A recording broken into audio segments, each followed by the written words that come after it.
नाशिक जिल्हा मध्यवर्ती बँकेच्या 56,000 थकबाकीदार शेतकऱ्यांच्या वतीनं जिल्हाधिकारी कार्यालय नाशिक, विभागीय सहनिबंधक सहकारी संस्था नाशिक, जिल्हा उपनिबंधक नाशिक, प्रशासक नाशिक, जिल्हा मध्यवर्ती बँक व कार्यकारी संचालक नाशिक, जिल्हा मध्यवर्ती बँक यांच्या दारापुढे शेतकरी समन्वय समिती, 938 आदिवासी सहकारी संस्थेची संस्था आणि मनसेच्या वतीनं मातीचा व शेणाचा दिवा लावून आमचे दिवाळी निघाले, आमच्याकडे बँकेने व शासनाने कर्ज वसुलीसाठी येऊ नये अशा आशयाचे निवेदन जिल्हाधिकारी आयुष प्रसाद, विभागीय सहनिबंधक संभाजी निकम, जिल्हा उपनिबंधक कुंदन भोळे, कार्यकारी संचालक जिल्हा मध्यवर्ती बँक शिंदे यांना निवेदन देण्यात आलं।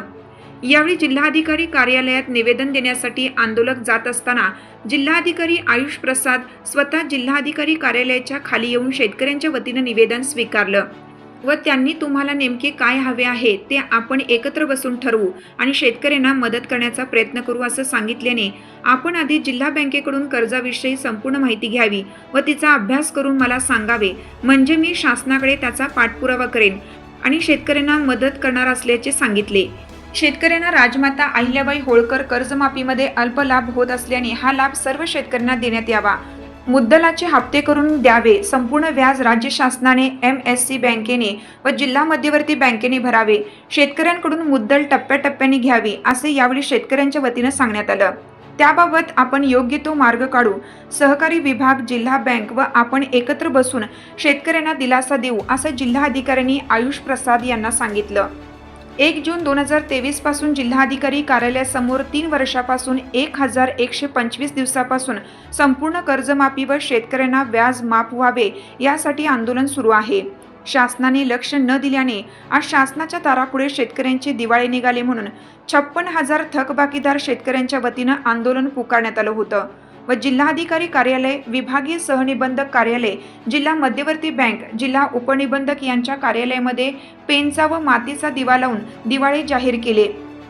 यावेळी शेतकरी समन्वय समितीचे अध्यक्ष भगवान बोराडे, महाराष्ट्र राज्य आदिवासी सहकारी संस्थेचे राज्य अध्यक्ष कैलास बोरसे, दिलीप पाटील, बाळासाहेब बोरस्ते, मनू पाटील, रमेश बोरस्ते, रमेश आहिरे, मनसे जिल्हाध्यक्ष अंकुश पवार, शहराध्यक्ष सुदाम कोंबडे, तुषार गांगुर्डे, रामदास जाधव, सत्यम खंडाळे, ज्ञानेश्वर कोरे, हेमराज कोरे, मोती नाना पाटील, सोमनाथ शहाणे, सोमनाथ शेळके, सुनील पवार, माधव दिवटे, विश्राम कामाले, नागेश गायकर यांच्यासह मोठ्या प्रमाणात शेतकरी उपस्थित होते। माझ्या प्रतीक निवेदनाच्या प्रती मुख्यमंत्री देवेंद्र फडणवीस, उपमुख्यमंत्री एकनाथ शिंदे, सहकार मंत्री बाळासाहेब पाटील, उपमुख्यमंत्री सुमित्रा पवार, अन्न व नागरी पुरवठा मंत्री छगन भुजबळ, औषध व प्रशासन मंत्री नरहरी झिरवळ, कुंभमेळा मंत्री गिरीश महाजन, शिक्षण मंत्री दादाजी भुसे यांना पाठवण्यात आलं। शेतकरी कर्जमुक्ती आंदोलनाला 3 वर्ष पूर्ण होत आहे आणि 1125 दिवस आज पूर्ण झालेले आहेत। सरकार आमच्या आंदोलनाची दखल घेत नाही, संपूर्ण कर्जमुक्ती करीत नाही, म्हणून आज आम्ही नादारीची घोषणा म्हणजे दिवाळखोरीची घोषणा जाहीर केली आहे। पूर्वी व्यापारी किंवा उद्योजक किंवा एखादा शेतकरी त्याला जर काही आपत्ती आली तर तो नादारी किंवा दिवाळखोरी घोषित करायचा। हा दिवा गावभर फिरवायचा, त्याच्या दारापुढं लावायचा आणि माझी दिवाळखोरी निघाली असं जाहीर करायचा, म्हणजे त्याची त्या माध्यमातून आत्महत्या वाचत होती।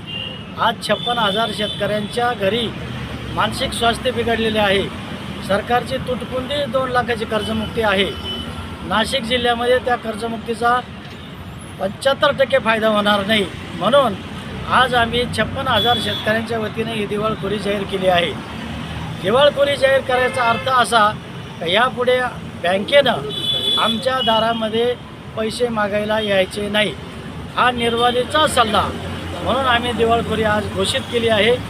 इथून पुढे बँक आमच्या दारात येणार नाही, जर आली तर मात्र बँकेनं पुढील जो काही संघर्ष होईल याची तयारी ठेवायची।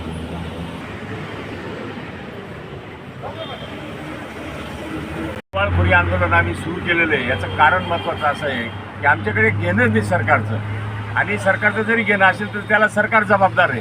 आता NDC बँकेचा विषय आपला सगळ्यात मोठा तीव्रतेचा विषय आहे। या NDC बँकेच्या कर्जमुक्ती आंदोलनामध्ये हे जवळजवळ 3 वर्ष पूर्ण होत आलेले आहेत आणि 4,000 ते 5,000 शेतकऱ्यांच्या साधारण त्यांनी नावं लावलीत विकास सोसायटीने NDCC बँकेची. हे चुकीचं धोरण आहे.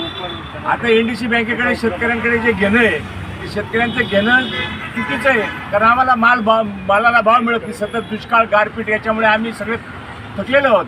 या वर्षी तर आता दुसरा महिना उजडत आला तरी पाऊस नाही.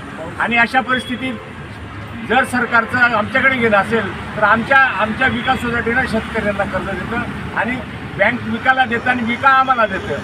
विका जवळपास नाशिकच्या विकासची तफावत म्हणजे शेतकऱ्याकडचं घेणं कमी आणि सोसायटीकडे घेणं जास्त आहे. 650 कोटीची आणि तफावत आहे. 650 कोटी आमच्याकडून बळजबरी वसूल करणार आहेत का सरकार?